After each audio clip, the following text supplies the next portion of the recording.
Now you see, true worth is not in gold but in love and wisdom. This is the man I love. Long ago, in a village surrounded by green forests, red soil, and tall palm trees, there lived a wealthy man named Chief Nadozi. He was a man of great influence. His farms stretched across the hills, his barns were full of yams, and his cattle grazed in the wide grasslands near the river. Everyone in the village respected him. Some respected him out of fear, others because of his wealth. Chief Nadozi's wife, Lady Ifoma, was also well known. She was tall, graceful, and proud. She carried herself like a queen and believed her family was above the rest of the villagers. Together, they had one beloved daughter, Amara. From the day she was born, Amara was special. Her name meant grace, and indeed, she was full of grace. As she grew, her beauty became the talk of the entire region. Her skin glowed like fresh palm oil, her smile was warm like sunrise, and her laughter carried across the village like the sound of bells. But it was not only her beauty that people admired. Amara was also very intelligent. Unlike many girls of her age, Amara was given the chance to attend the best schools. Her father spared no cost in making sure she was educated. While other girls carried firewood, fetched water, and learned only household skills, Amara carried books, studied hard, and dreamt of making a difference in the world. Years passed, and Amara grew into a young woman. She went away to the city to study at the university. This was not a common thing in those days. Only the rich could afford to send their children so far. And among the few who managed to attend, even fewer were women. So Amara's education was a great source of pride for her family. When she graduated, her parents organized a celebration that the village would never forget. On the day of the feast, drums echoed from every corner of the compound.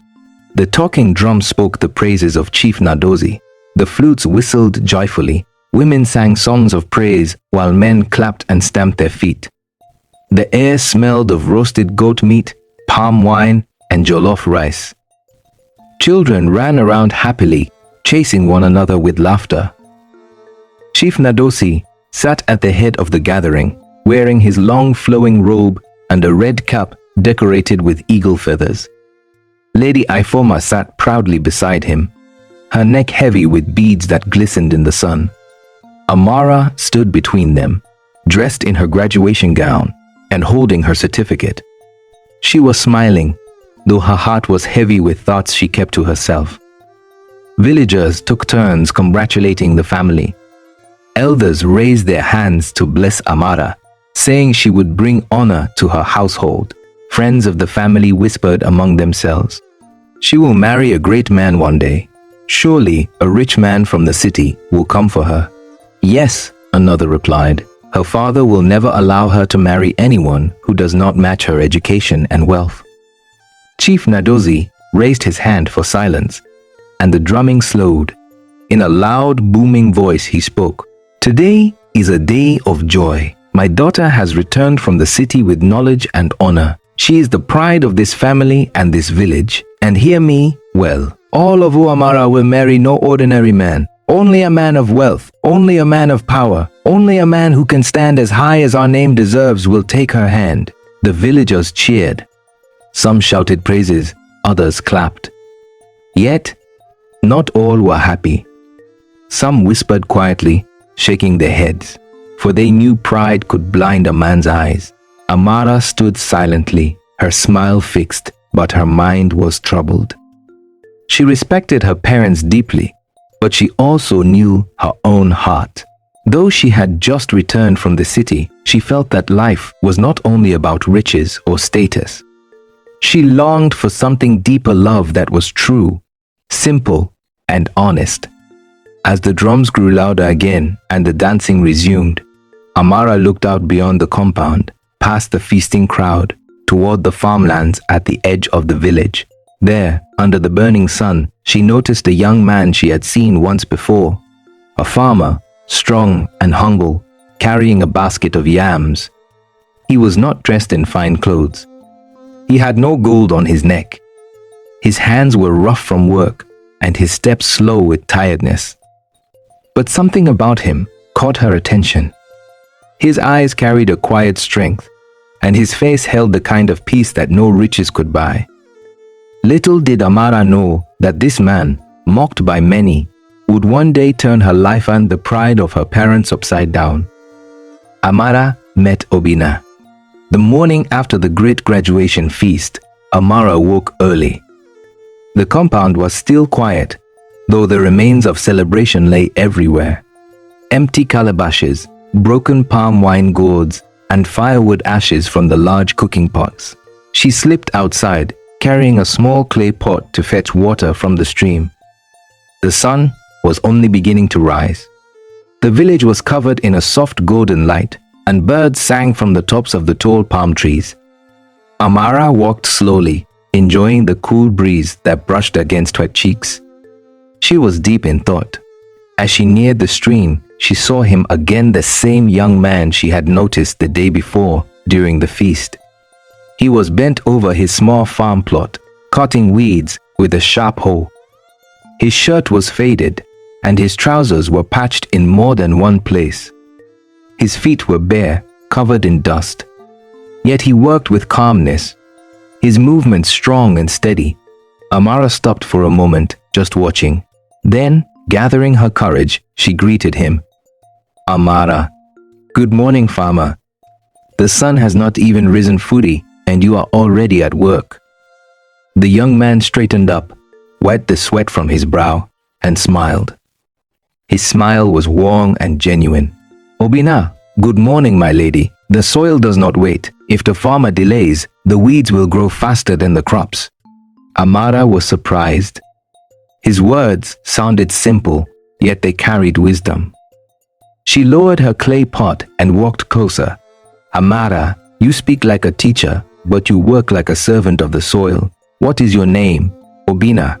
I am Obinna, son of Yuso, who was once a farmer before the sickness carried him away. I work to keep my mother and younger siblings alive. And you, my lady, what name do they call you? Whoa!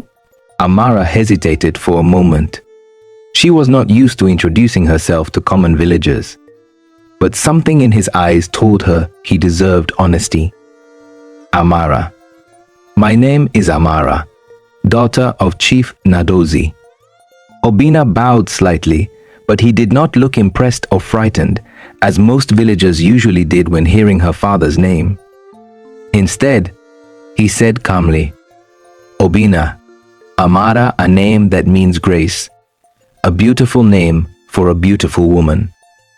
Amara felt heat rise in her cheeks. Few men in the village dared to speak to her so directly. She quickly looked away, lifting her clay pot again. I must go now, before the sun grows hot. May your farm yield well this season, said Amara. And may your heart always find peace, my lady, Obinna said. She walked away, but her steps were slower than before. For the first time, Amara felt something stir within her chest, something she could not name, the market encounter. A week later, Amara went to the village market to buy some vegetables for her mother. The market was noisy and alive, traders calling out prices, women bargaining loudly, boats bleating, and children running between the stalls. As she moved through the crowd, she saw Obinna again. This time, he was arranging a basket of yams for sale. His yams were large and clean, their skin shining under the morning sun. Amara walked toward his stall. Amara smiling, your yams look strong and healthy. Obinna laughing softly, strong roots make strong harvests. Do you wish to buy some? Amara, yes, but only if you choose the best ones for me. Obinna carefully picked out the finest yams and placed them gently into her basket. As he worked, he spoke. People say yams are like men. Some look big on the outside, but are hollow inside. Others may look small, but are full of strength when cooked. What matters is not the size, but the substance, said Obinna. Amara stared at him, amazed at the way he spoke. She replied quietly, You speak as though you see more than just yams, said Amara. Obina, life is a field, Amara.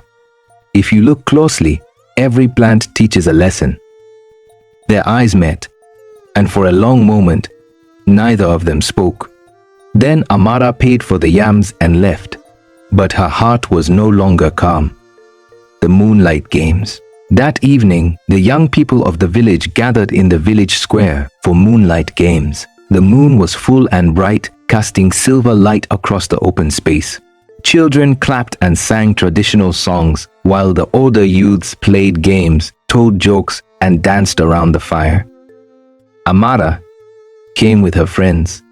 As she laughed and joined the singing, she noticed Obina standing at the edge of the crowd. He was quiet, watching the others, his arms folded.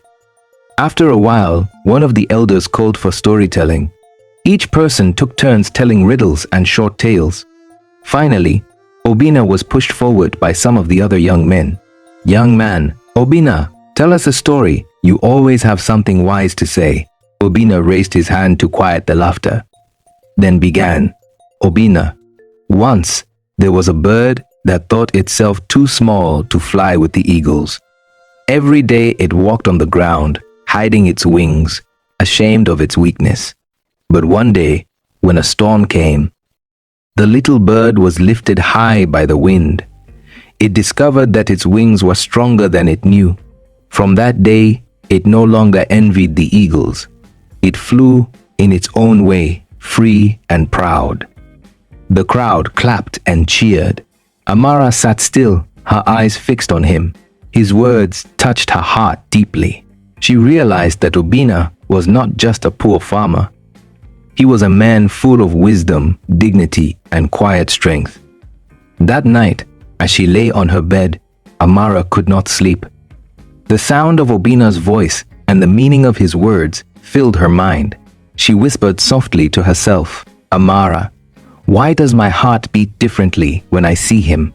Little did she know her life was about to change forever. Secret love. Amara's life slowly began to change. She woke every morning with a secret smile on her lips. She worked with her mother in the kitchen, joined her friends in the market, and greeted the elders with respect, but her mind was often elsewhere. Her heart was always thinking of Obina. Whenever she went to fetch water at the stream, she looked forward to seeing him working on his farm nearby. Sometimes she carried an extra gourd of water just to offer him.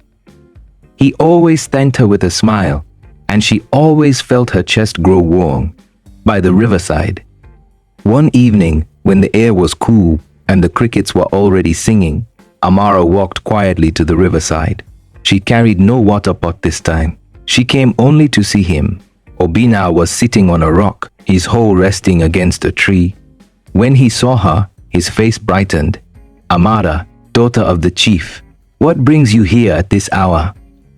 Obina asked. Amara, smiling, do you wish me to always call you Farmer Obina? Should I not say I came to visit a friend? Obina laughed softly, but then he grew serious. Obina, Amara, do you not fear what people will say? You are the daughter of a great man. I am only a poor farmer. If they see us together, they will laugh at you. Amara stepped closer, her eyes shining in the fading light. Amara, let them laugh. Do they know my heart? Do they own it? It belongs to me, and it chooses you. Obina looked at her with wonder. He had never been spoken to like this. He felt both joy and fear.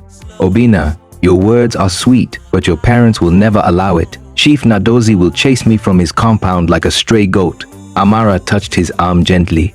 Amara, then let us meet here, by the river, under the trees, where no one can disturb us. If the world refuses us, the river will listen. If your heart holds mine, I am not afraid. And so, their secret meetings began. Love in secret. Days turned into weeks. Amara found excuses to go to the river or the market just to see Obina. They sat together on fallen logs, their feet in the water, talking about everything. She told him stories of her time at the university, the large classrooms, the city lights, the books, and the speeches. He listened with curiosity, asking many questions. In return, Obina told her about farming, about how the soil must be respected, how the seasons had their secrets, and how life was like planting a seed. Patience always brought harvest. They laughed together. They sang together. Sometimes, when the moon was bright, they even danced on the sandy bank of the river, their shadows long and thin under the silver light. For the first time, Amara felt Freno as the chief's daughter, not as a graduate, but as a woman who had found a man she truly loved. The bracelet promise. One evening, as they sat by the river, Amara removed a simple bracelet from her wrist. It was made of beads, small but beautiful. Amara, take this, Obina. Wherever you go, let it remind you that my heart is with you. Obina hesitated, his rough hands trembling as he received it. Obina, and if your parents take you far from me, Amara, then my heart will still return. Even if they chain me in gold, I will break the chains for you. Obina placed the bracelet against his chest, near his heart. Obina, then I promise, no matter what the world does, I will never forget you, Amara. Even if the earth swallows me, my love will rise again. They sealed their promise with silence, sitting side by side, listening to the gentle flow of the river, whispers in the village. But secrets are like smoke. They cannot stay hidden for long. Soon, whispers began to spread. Some women noticed that Amara often went to the river without carrying a pot. Others saw her standing near Obina's farm, smiling as they talked. One afternoon, Amara's friend, Nozi, pulled her aside. Ngozi whispering, Amara, is it true? They say you spend time with the poor farmer. Is it true you love him? Amara's face grew hot, but she did not deny it. Amara firmly, yes, Nozi, I love him. His name is Obina. Ngozi's eyes widened. Ngozi, but your father, your mother, they will never accept it. They are already looking for rich men from the city to marry you. Amara, you are playing with fire. Amara looked away, her jaw set. Amara, let the fire burn. I will not give up my heart. Nodzi shook her head, but she said no more. Parents' suspicion. Chief Nadozi, a lady Ifoma, began to notice changes in their daughter. She often slipped away quietly. She refused to entertain the wealthy young men who came visiting. Sometimes she returned home late from the stream, her eyes glowing with secret joy. One night, after Amara had gone to bed, Chief Nadozi spoke to his wife. Chief Nadozi, our daughter hides something from us. She acts like a bird that has found new wings. Lady Ifoma, yes, I have heard whispers from the market women. They say she talks with the poor farmer's son. If this is true, it will be a great shame to us. Chief Nadozi's eyes flashed with anger. Chief Nadozi, a shame indeed. After all my wealth, after sending her to the university, she wants to bring disgrace into my house? I will not allow it. Tomorrow, I will call her, and she will tell me the truth. The drums of trouble had begun to beat. The public mockery of Obina. The next morning, as the sun rose over the red earth and the palm trees swayed in the gentle wind, Chief Nadozi sent for his daughter. Amara came into the courtyard quietly, her head bowed. Chief Nadozi sternly, Amara, I have heard troubling whispers. Tell me the truth. Do you meet with that poor farmer, Obina? Amara's heart pounded, but she lifted her chin and spoke boldly. Amara, yes, father, I love him. The words struck the compound like thunder. Lady Ifoma gasped and clutched her wrapper tightly. Lady Ifoma, have you lost your senses? After all your education, after all our sacrifices, you say you love a man who digs in the soil? A man with nothing to his name? Amara stood firm, her eyes wet, but her voice steady. Amara, he may be poor in wealth, but he is rich in wisdom, rich in kindness, rich in honor. He loves me truly, and I love him. Chief Nadozi's face turned dark with rage. Chief Nadozi, you will not shame this family. If he dares to set foot here, I will deal with him myself. Obina's decision. But love is brave. When Obina heard from Amara what her parents had said, he made a decision. Obina, if I run away like a coward, they will think I am weak. No, I will face them. I will go to your father's compound and ask for your hand as tradition demands. Even if he insults me, let it be said that Obina did D. Not fear. Amara's heart ached with fear for him, but she admired his courage. The gathering at Chief Nadosi's compound. A few days later, Obina walked to Chief Nadosi's grand compound. He wore his cleanest clothes, though they were simple and patched. He carried small gift yams from his farm, a calabash of palm wine, and a rooster. Word spread quickly through the village. The poor farmer is going to ask for the chief's daughter. By the time Obina reached the compound, a crowd had already gathered. Curious villagers, gossiping women, laughing young men, and even children ran to watch. The air buzzed with expectation. Chief Nadosi sat on a carved wooden chair, his red cap on his head, his staff of authority in hand. Lady Ifoma sat beside him, her face sharp with disapproval. Amara stood quietly at the side, her eyes shining with tears. Obina entered, bowed respectfully, and placed his gifts before them. Obina, great chief, noble lady, I come today not with gold or silver, but with respect. I love your daughter Amara, and I ask for her hand in marriage. I promise to honor her, to work for her, and to build a life with her. For a moment, there was silence. Then Chief Nadosi burst into laughter. It was not a laugh of joy, but a laugh of mockery. Chief Nadosi mocking, you, a farmer, a man who cannot even afford sandals, wants to marry the daughter of Chief Nadosi? Tell me, with what will you pay her bride price? With cassava stems? With weeds from your coca farm? The villagers roared with laughter. Some slapped their thighs. Others pointed at Obina's patched clothes. Villager woman, look at him. He came with yams and a rooster. Is this how to marry a chief's daughter? Young man, Obina, go and marry your hoe and cutlass. That is all you own. The mocking grew louder and louder. Children sang teasing songs, jumping around him. Even Lady Ifoma shook her head, her lips curled in scorn. Amara's tears. Amara could no longer hold back. She ran forward, her voice trembling with anger. Amara, enough. Do not laugh at him. Do you not see his heart?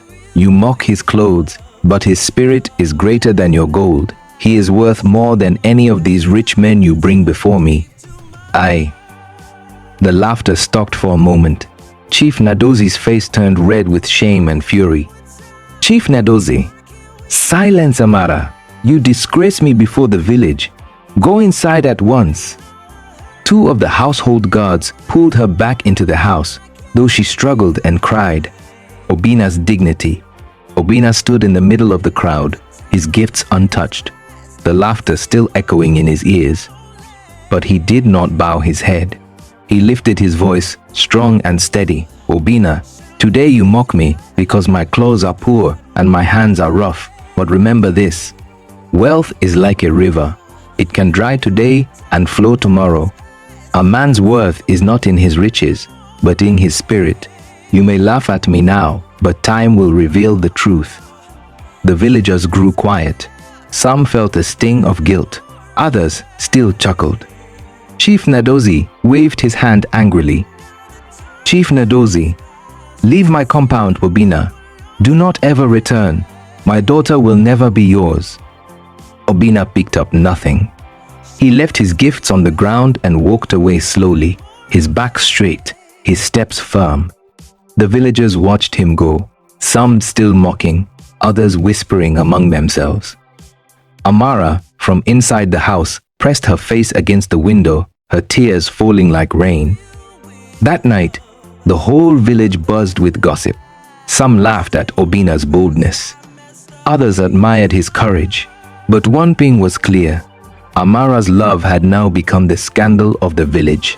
After public mockery, that night after the public mockery, The sky felt heavy. Clouds moved across the moon like tired birds. The village went quiet, but Amara did not sleep. She sat by her window with red eyes and a shaking heart. Every sound made her jump. Every whisper of wind sounded like Obina's steps. Close to midnight, there was a soft knock on her window. She opened it quickly. It was Obina, standing in the shadows, his face calm, but his eyes deep with pain. Obina softly, Amara. Amara whispering, Obina, I am sorry. I am so sorry. He shook his head. Obina, do not apologize. You showed courage. You spoke for me before your father and the whole village. I will never forget that. A tear slid down Amara's cheek. Amara, what will you do now? Obina, I will leave the village at dawn. I cannot stay and endure this daily shame. If I stay, your parents and the villagers will continue to mock us. If I go, I may find a path that will return me to you with honor. Amara's voice trembled. Amara, how long will you be gone? Obina, I do not know, but I will keep your love like fire inside my chest. It will guide me in the dark. She removed the bracelet he wore and added a small folded cloth to his her graduation sash, neatly tied with thread. Amara, keep these. When you see them, remember me. If anyone asks who gave you strength, say, a woman whose name is Grace. Obina pressed the sash to his heart. Obina, and if anyone asks who gave me wisdom, I will say, a woman who saw worth where the world saw nothing. They stood in silence for a long moment. Then Amara whispered, Amara, go before the cock crows. If my parents hear us, they will lock the gates. Obina nodded. He wanted to hold her, but he kept his hands by his sides. Respect guarded his love like a loyal dog. Obina, wait for me, Amara. Do not let gossip break your spirit. Amara, I will wait. Even if years pass, my heart will not change. He gave one last look, then stepped back into the darkness. The night carried him away. The morning after. By morning, the village already had a new story. Some said Obina ran away. Some said the chief chased him out. Others said he was foolish and weak. Laughter danced from compound to compound like a fin snake. Amara walked through the market that day with steady steps. Her face was calm, but inside her chest a storm moved. Women watched her. Men shook their heads. Young girls whispered, "See her? The chief's daughter who wanted to marry a farmer." Amara bought vegetables, paid in full, and thanked each seller with soft dignity. She did not reply to insult with insult. She carried her basket home and helped her mother in the kitchen without complaint. But that evening, when the sun was resting its head on the hills, she climbed to the back of the compound, looked at the distant road, and prayed, "Amara, quietly, ancestors, watch his steps. God of harvest, bless his hands. Wind of the road, carry him safely. When he feels alone, let him remember my voice." Obina's first road. Obina walked until his feet burned. He crossed short rivers with his trousers rolled to the knees. He slept under mango trees and woke before the dew. He ate roasted corn from roadside sellers and drank water from clay pots in small hamlets where strangers still offered kindness. In the town of Okupuru, he found a busy market. Traders shouted prices. Buses coughed smoke. Goats argued with rope and stubborn legs. Obina stood by a stall of tools and asked the owner, a large man with a scar on his chin, "Obina, sir, do you need help to carry goods? I am strong." The man laughed. "Trader, everyone is strong when they are hungry. Can you lift that sack?" He pointed at a heavy sack of dried fish. Obina lifted it easily onto his shoulder, held it steady, and walked across the stall without shaking. The man nodded. "Trader, you can work. I will pay you at sunset." So Obina became a porter in Okupuru market. He carried people's loads, arranged goods, swept the floor, and helped late traders cover their stores before rain. He listened more than he spoke. He learned how to count quickly, how to measure with the eye, how to keep small money safe in a cloth pouch. At night, he slept on a wooden bench behind the stall. He took out Amara's sash, touched it gently, and whispered, "Obina, I will not waste your faith. Lessons in trade." After some weeks, the Scotchin trader, whose name was Baba Kelechi, tested him. "Baba Kelechi, take these 2 baskets of dried fish to the lorry park. Give the driver 1 basket for delivery and bring back the money for the other. I will count the coins. If you cheat me, I will know." Obina delivered the goods, bargained fairly, and returned with exact money wrapped in leaves. He added the coins to the old man's box and said nothing. Baba Kelechi counted twice, then grunted with surprise. "Baba Kelechi, you did not take even 1 coin?" "Obina, if I take what is not mine, my hands will never be clean enough to hold my own blessing."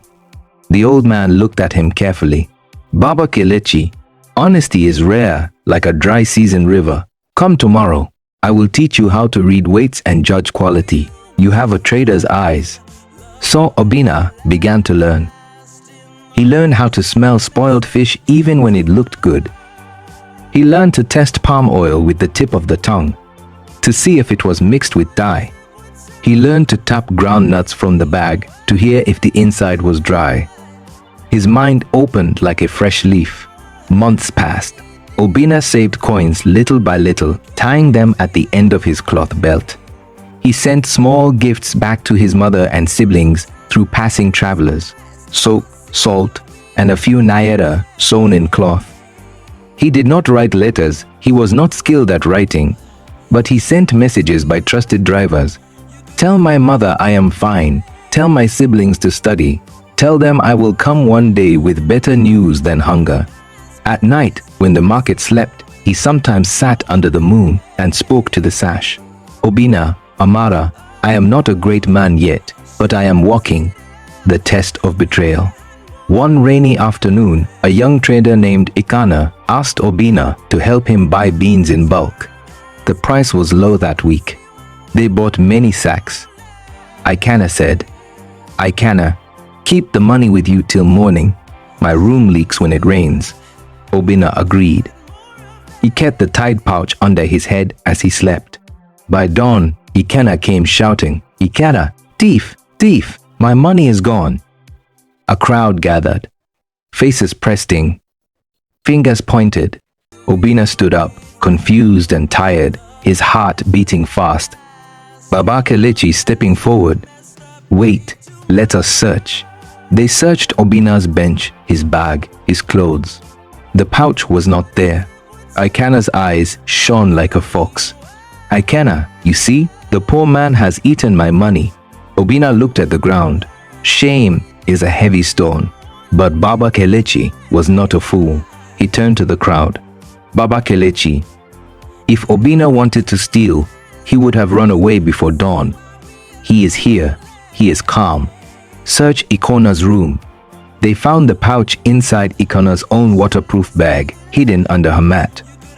The crowd shouted. Ikana tried to run, men caught him by the shirt. Baba Kelechi angry. "Let him go. He is young and foolish. But let everyone here remember this poor man you mock is cleaner than many rich men." He turned to Obina. "Baba Kelechi, forgive the boy. You have earned something greater than coins. You have earned a name." Obina bowed his head. "Obina, a name is heavier than gold. I will carry it carefully." From that day, people trusted Obina. He began small trading on his own: 1 basket of beans, 2 tins of palm oil, a bundle of ground nuts. He moved with patience. He wore simple clothes. He ate little. He saved much. The road widens. After a year, Obina left Okubu with blessings from Baba Kelechi. "Baba Kelechi, go to Umuahia. The markets are larger there. Learn new things. When you succeed, do not forget where your feet first stood." In Umuahia, the world felt bigger. Lorries lined the roads like sleeping elephants. The market had sections for everything: cloth, fish, yam, plantain, pepper, spices, tools. The air was busy and sharp. Obina rented a small corner space with 2 wooden tables. He wrote a simple sign with charcoal: honest prices, fresh goods. People smiled at the sign. Some came just to see if it was true. He kept it true. He woke before sunrise, bought goods with careful eyes, and sold them with a fair tongue. If a tomato was bruised, he said so. If a bag was damp, he warned the buyer. Soon, women traders preferred him because he did not cheat them. They blessed him with words. Blessings are seeds, they grow in secret. He saved enough to buy 2 goats. He tied them in front of his stall. Children loved to pet them. The goats drew customers. When the goats had kids, he sold the kids at profit and kept the mothers. Slowly, his little wealth began to look like a garden after rain. But even as coins grew, he remained the same quiet man who spoke slowly and thought deeply. At night, he still took out the sash, unfolded it, and held it like a prayer. Obina, Amara, you waited for me under the shame of many eyes. I am trying to become a man who deserves your waiting. Amara's quiet strength. Back in the village, Amara walked a narrow road between duty and love. Her father brought Ekene, a proud young man from the city, with a shiny car and a voice too loud for wisdom. Ekene wore perfume that spoke before he did. He laughed without reason. He looked at people the way a cat looks at a mouse. Ekene boasting, I can give you anything. Gold, clothes, trips to the city. You will smile every day. Amara calm. Smiles do not grow from gifts. They grow from peace. He did not understand. He thought love was a market where money bought everything. Amara filled her days with useful work. She helped the women's cooperative count their savings. She taught little children to read under a mango tree. She visited the clinic and learned to measure temperature, clean small wounds, and speak comfort to frightened mothers. People began to respect not just her beauty or the chief's name, but her character. Still, the gossip did not die. Is she bewitched? Some asked. Why does she not marry? Amara's answer was always gentle. Amara, when rain is late, it does not mean it will never fall. It means the ground will be ready when it comes. At night, she sat by the window and whispered, Amara, Obina, wherever you are, keep walking. The turning of fortune. 2 years after leaving the village, Obina had a small team of helpers boys who swept, weighed goods, and ran messages. He paid them fairly and taught them the same careful honesty he had learned. One harmattan season, when the air was dry and the wind carried fine dust like powder, a lorry overturned near the market. Sacks of rice and beans spilled onto the road. People rushed with bowls and bags. The driver cried helplessly. The owner would lose everything. Obina pushed through the crowd. Obina shouting, Stop! This is not a free gift. Help the driver. Save what can be saved. Some laughed at him. But a few men who respected his name joined him. They lifted sacks, retied torn ones, and pushed the lorry upright with the help of a passing tractor. When the order arrived, he met a surprise. Half the goods were saved, sorted, and stacked. The driver pointed to Obina. Driver, if not for him, all would be gone. The owner, a calm woman with silver thread in her wrapper, looked at Obina closely. Owner, what is your name? Obina, Obina, Madame. Owner, from today you will receive first supply from my storehouse at a better price. Men who protect others' goods deserve good doors opened. Obina bowed with gratitude. He felt something shift inside him, like a door unlocking, a name beyond the market. With better supply and steady trust, Obina's business grew stronger. He rented a larger space, bought a second-hand motorcycle for moving goods fast, and began sending regular support to his mother and siblings. He also sent gifts to Baba Kelechi, a new weighing scale, a fine wrapper for the old man's wife, and a letter written by a schoolboy he hired for the task. To my first teacher in trade, Baba Kelechi, I remember your ba. Lessons, may your days be long. The old man sent a reply. A child who washes his hands will dine with elders. Keep your hands clean. Obina smiled. He kept them clean. The quiet vow. One cool evening, after closing his stall, he climbed a small hill behind the town. The sky was purple, and one bright star hung low like a lamp. He opened the folded sash very carefully and spoke aloud. Obina, I can go back now with a small story of success. But small is not enough. The mockery was large. My return must be larger than the insult. Not to shame them, but to teach them. Not to crush them, but to lift their eyes. He tied the sash again, put it close to his heart, and made a vow. Obina, I will return when my name is a shelter.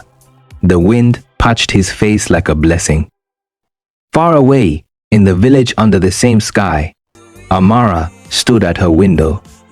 She did not know what he had said, but she felt peace appear inside her like a small light. She whispered, Amara, so be it. The return, the revelation, and the wedding feast. 3 years had passed since the day Obina walked out of Chief Nadozi's compound with steady steps and a quiet heart. The seasons had turned. Faithfully rains had come and gone. Yams had been planted and harvested. Children had grown taller, and new psalms had spread through the village. But one thing had not changed. Amara's promise. She still wore simple wrappers. She still helped the women's cooperative count their savings. She still taught children how to read under the mango tree. And at night, she still stood by the window and looked toward the road that left the village. The road that had swallowed her love like a long, hungry river. People had learned to stop mocking loudly. Time had cleaned some mouths. Yet the whispers never fully died. Some said, she is stubborn. Others said, she is loyal. Amara heard both and answered neither. She held her peace like a clay pot balanced on her head comb and upright. Then came the New Young Festival. The New Young Festival was the village's proudest day. Drummers polished their drums with oil. Masquerades practiced their steps. Women soaked rice and washed leaves for moin moin. Men decorated the square with fresh palm fronds. Elders rehearsed the prayers they would pour out with kola nut and palm wine, thanking God for the harvest that kept stomachs warm. On the morning of the festival, the sun rose like a ripe mango round and bright. The village wore its best colors. Children ran with painted faces. Young men tightened their wrappers and tied red scarves. The square filled with sound and smell pepper soup, roasted goat, laughter, and the strong heartbeat of the talking drum. Chief Nadozi stood at the center in a richly embroidered robe, his red cap straight and proud. Lady Ifoma glowed in coral beads. Amara wore a clean white wrapper with a blue scarf. She looked simple and beautiful, like moonlight resting on water. The elders lifted kola nut and began the thanksgiving. The people answered, Amen, Amen. A masquerade swirled. A flute cried like a bird. Then the air changed. It came first as a rumble at the far end of the dusty road, hoofbeats, wheels, and voices. Heads turned. Children pointed. Women shaded their eyes. From the edge of the village, a caravan entered, 2 horses in front, a cart behind with covered chests, and 3 men walking beside it with steady, careful steps. Behind them came a small group of helpers carrying baskets. Dust rose around them like a soft cloud. The caravan stopped at the square. The lead horse shook its head. The men at the front stepped aside. From the middle of the group, a tall man in a clean, well-cut outfit stepped forward. He was not dressed to show off, but the quality of his cloth spoke quietly. His sandals were new. His hands were clean. His face was calm. He removed his hat, raised his head, and looked at the Papala, the elders, at the chief, at the women, at the children. His eyes traveled like a memory coming home. Amara's chest tightened. She knew those eyes. Obina stood in the village square. For a long moment, no one moved. The drums softened as if they were listening. The wind paused near the palm leaves. Obina bowed to the elders first. Obina! Good morning, fathers. May your days be long. He bowed to the women. Obina! Mothers, may your hands never lack strength. He bowed to the children. Obina, little ones, may your feet find good roads. Then he turned to Chief Nadozi. His voice remained gentle. Obina, great chief, I greet you. Chief Nadozi stared, uncertain, then forced a smile. Chief Nadozi, stranger, you are welcome to our festival. May I know your name and your purpose here? Obina's eyes did not waver. Obina, I am Obina, son of Uso. I once stood in your compound with a rooster, yams, and a calabash of palm wine. That day, I was poor, and the village laughed. A wave passed through the crowd. Mouths opened. Hands rose to cover surprise. Someone whispered, "It is him." Another replied, "But how?" Lady Ifoma's beads trembled against her neck. Amara's fingers tightened around her scarf. She said nothing. Tears gathered but did not fall. Obina stepped aside and signaled to his men. They opened the chests on the cart, boats of fine cloth, bags of rice and beans, tins of clean palm oil, wrappers for the women, toys for the children, salt and soap for every household. The square gasped as if a cool wind had entered a hot room. Obina spoke to the elders. Obina, I came not to boast but to give thanks. When the rod tested me, your prayers, yes, even those who did not know they were praying covered me. When hunger tried my back, God sent hands to lift me. I bring gifts for the village that raised me with laughter and with lesson. He turned to Chief Nadozi again. The chief's face was stiff, but his eyes were ashamed. Obina, Chief, I did not return to embarrass you. I returned to speak truth with respect. A man's worth is not in the weight of his pocket, but in the weight of his spirit. That day you laughed at my clothes. Today I wear better cloth. But I am the same man. The river has flowed, but the water is water. Silence. Stretched. Then Obina lifted his hand. Between his fingers lay Amara's sash, folded and clean. A sound left Amara's muta, small, breaking sound. She put a hand over her lips. People turned to her. Her eyes were full, her chest rising and falling like a bird that had reached its nest after a long flight. Obina faced her.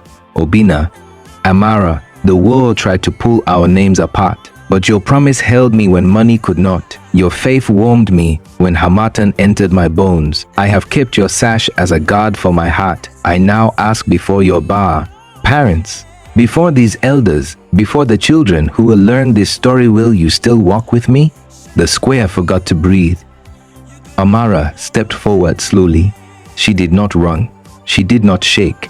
She moved like a woman who had walked a long road inside herself and had finally reached the door. She stopped before Obina and put her palm over the sash in his hand. Amara, I did not give it to a stranger. I gave it to my husband in my heart. Yes, Obina, I will walk with you. The square released its breath in a soft roar. Some clapped, some cried. Some laughed the way people laugh when pain finally loosens its teeth. Chief Nadozi took one step forward, then another. The staff of authority felt heavy. Pride is heavy when it begins to melt. He looked at Obina first, then at Amara. His voice, when it came, was low. Chief Nadozi, son of Uso, I wronged you. I judged your hands without seeing your heart. I laughed at your clothes without asking your name. I mocked what God had not finished. For this, I am sorry. If your heart can carry it, accept an old bar. Man's apology. Obina bowed, and his bow was deep. Obina, I accept, chief. A tree that bends does not break. Lady Ifoma stepped forward with wet eyes.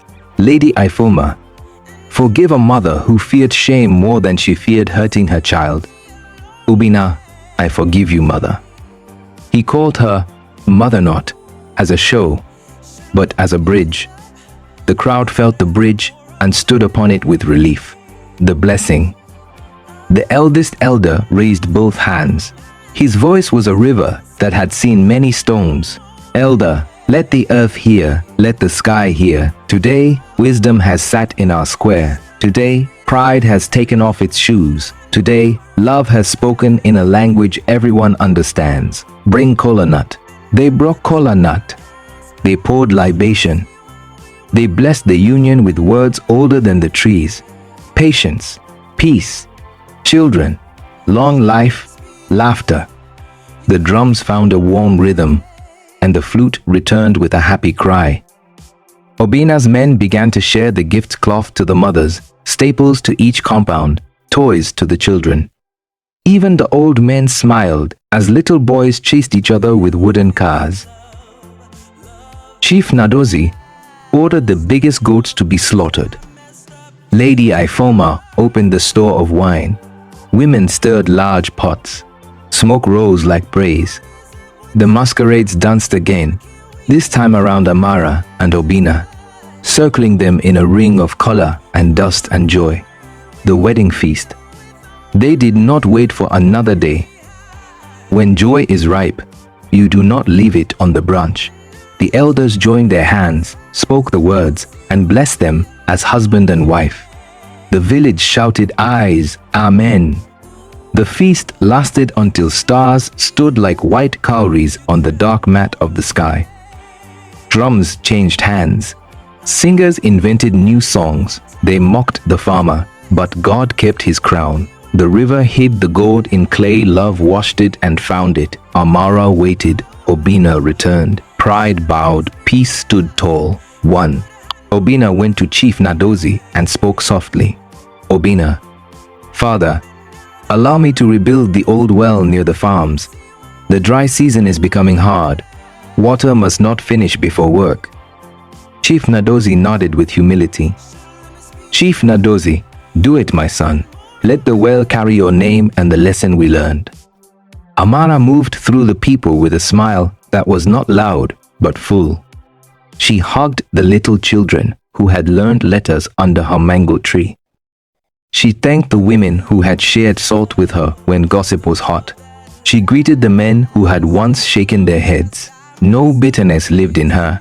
When the drums finally rested and the last bowl of soup was empty, the square lay quiet and satisfied. The moon, friendly and round, sat on the roof of the sky like a watchful elder. Obina and Amara stood side by side at the edge of the square. He took out the sash and tied it gently around her wrist. Obina, I carried it as a promise. Now wear it as a memory. Amara, smiling, and as a lesson. They both turned to look at the sleeping village. Somewhere, a baby cried and was quickly soothed. Somewhere, a dog barked twice and stopped. Somewhere, an old man coughed and settled back to dreams.